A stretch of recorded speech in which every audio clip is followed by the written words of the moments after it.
Haadha tiyya aayyoo yaa garaana deette, haadha dugdaa garatti baatte asiin nageette, lakkaa'ee hin fixu galanni kee dachaa, yoo akkam siif ta'e galata kee galchaa.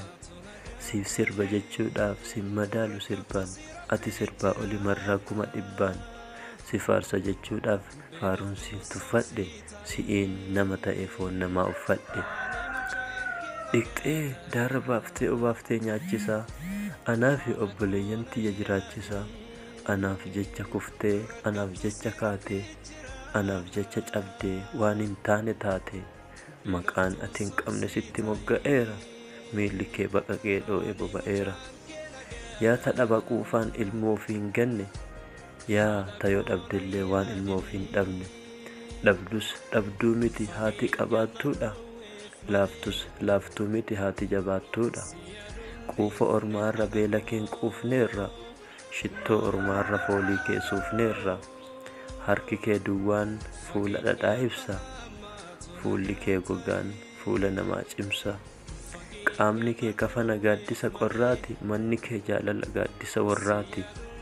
Yaa utubaa maatii, yaa maandisa biyyaa, yaa aayyoo, yaa harmee, yaa gaaddisa tiyya. Jiruu kee miitee kiyya jiraachifteerta, garaa kee hiitee kiyya nyaachifteerta. Qalbiin kee dhama'ee anaaf jecha joore, harki kee boraatiin ammatee na soore. Hidda dhiiga kiyyaatti dhiiga kee guuttadheera, foon qaama kee irraa qaamatti uffadheerra. Anaaf daalachoofte natu fixe foon kee, ana barsiisuu irratti foonaa cite loon kee. Yoo lafa siif ta'e narra deemteen ala, maaluma siif ta'e galanni kee gala. Haati haadhan caaltu, ati haadha caalta, anaa guddaa kana daa'imatti ilaalta. Waan quufu hin seetu sooradhee garatti, waan hokkolu seeta gufadhee karatti. Yooma garaan kee yaada kiyya dhiisa, an hoo yoom fayyisee madaa keessan kiisa. Dugdi kee na baatee ba'aan gubateera, humni kee naaf bahes dhumateera. Otoo akka kee ta'uuf an haadha kee ta'ee, utuu lubbuu kootiif lubbuun kiyya ba'e. Jecha ani bade ati jettuun gitu, aarsaan kee galaana kafalee hin fixu. Rabbitu dabaree dabarsee qooda kee, innumti haa tiksu duraa fi booda kee. Anuu hin danda'u jazaatee kafalee, eebba kee naaf kenni na eebbisi malee. Kan darbe ni ga'a idaanatti hin kuusin, dhagaa fi mukatti naaf jecha of hin buusin.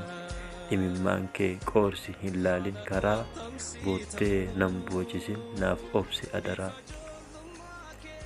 Akka yaada keetii ani ta'uu dhabullee, takkaasiif qajeelee takkaasiif dabullee. Haadha tiyya jechuu hin dhiisu ilmi kee, hamaa kee danda'ee hin ciisu jirmi kee. Si yaada siif yaada hanga dhumaatitti, argaa kee araada akka bunaatitti. Badus akka badeen hin badu badaan kee, akkuma madaa'een hin hafu madaan kee. Atumti naaf obsi hin yaadin adaraa, na duraa yaaddoftee nan balleessin garaa. Yaa haadha hundaaf laattu jaalala hin duune, harma gu'e malee jaalalli hin guune. Rabbiin nu jidduudhaa nagaa hin guusini, sirraa na haa eegu sitti nan buusini.